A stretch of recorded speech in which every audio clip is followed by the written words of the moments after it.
بسم الله الرحمن الرحيم. الرحمن علم القرآن خلق الإنسان علمه البيان. الشمس والقمر بحسبان والنجم والشجر يسجدان. والسماء رفعها ووضع الميزان ألا تطغوا في الميزان وأقيموا الوزن بالقسط ولا تخسروا الميزان.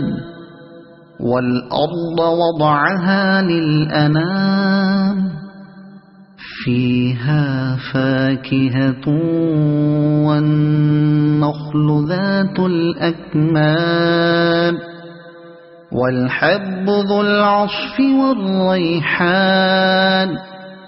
فبأي آلاء ربكما تكذبان. خلق الإنسان من صلصال كالفخار وخلق الجان من مارج من نار. فبأي آلاء ربكما تكذبان. رب المشرقين ورب المغربين. فبأي آلاء ربكما تكذبان. مرج البحرين يلتقيان بينهما برزخ لا يبغيان. فبأي آلاء ربكما تكذبان. يخرج منهما اللؤلؤ والمرجان. فبأي آلاء ربكما تكذبان. وله الجوار المنشآت في البحر كالأعلام. فبأي آلاء ربكما تكذبان. كل من عليها فان ويبقى وجه ربك ذو الجلال والإكرام. فبأي آلاء ربكما تكذبان. يسأله من في السماوات والأرض كل يوم هو في شأن. فبأي آلاء ربكما تكذبان. سنفرغ لكم أيها الثقلان. فبأي آلاء ربكما تكذبان. يا معشر الجن والإنس إن استطعتم أن تنفذوا من أقطار السماوات والأرض فانفذوا لا تنفذون إلا بسلطان. فبأي آلاء ربكما تكذبان. يرسل عليكما شواظ من نار ونحاس فلا تنتصران.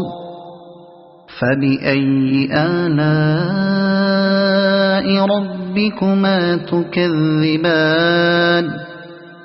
فإذا انشقت السماء فكانت وردة كالدهان فبأي آلاء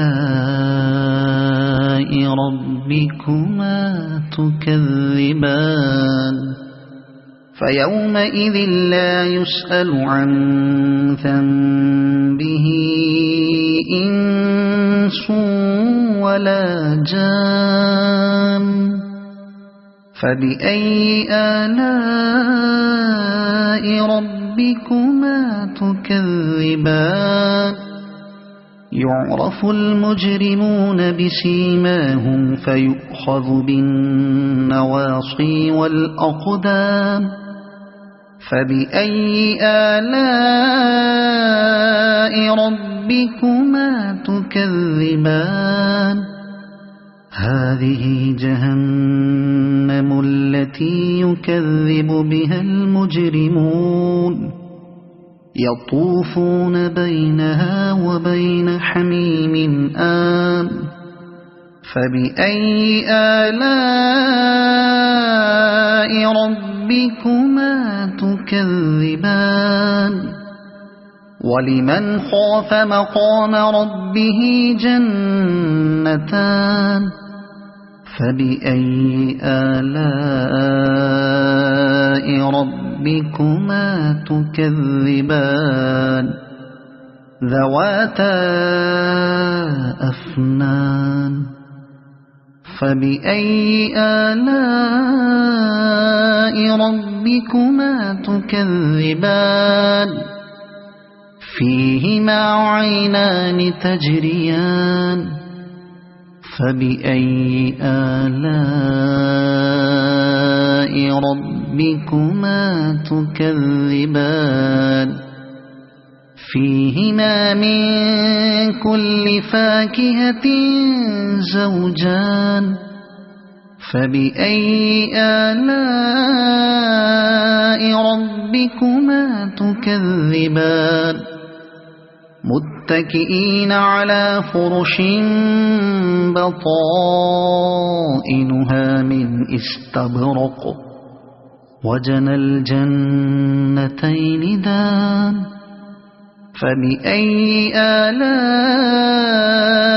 ربكما تكذبان فيهن قاصرات الطرف لم يطمثهن إنس قبلهم ولا جان فبأي آلاء ربكما تكذبان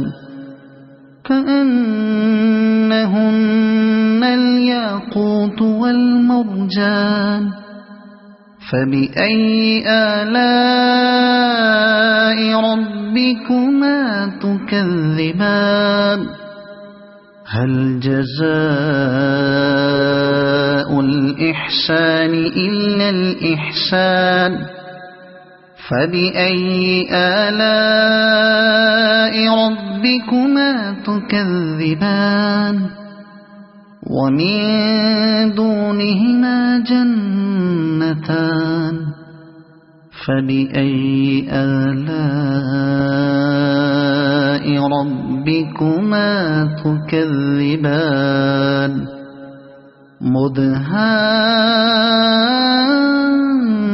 مدهامتان فبأي آلاء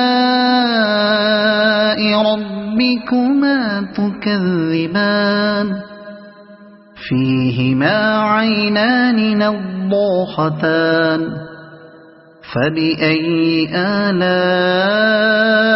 ربكما تكذبان فيهما فاكهة ونخل ورمان فبأي آلاء ربكما تكذبان فيهن خيرات حسان فبأي آلاء ربكما تكذبان حور مقصورات في الخيام فبأي آلاء ربكما تكذبان لم يطمثهن إنس قبلهم ولا جان فبأي آلاء ربكما تكذبان متكئين على رفرف خضر وعبقري حسان فبأي آلاء ربكما تكذبان تبارك اسم ربك ذي الجلال والإكرام صدق الله العظيم.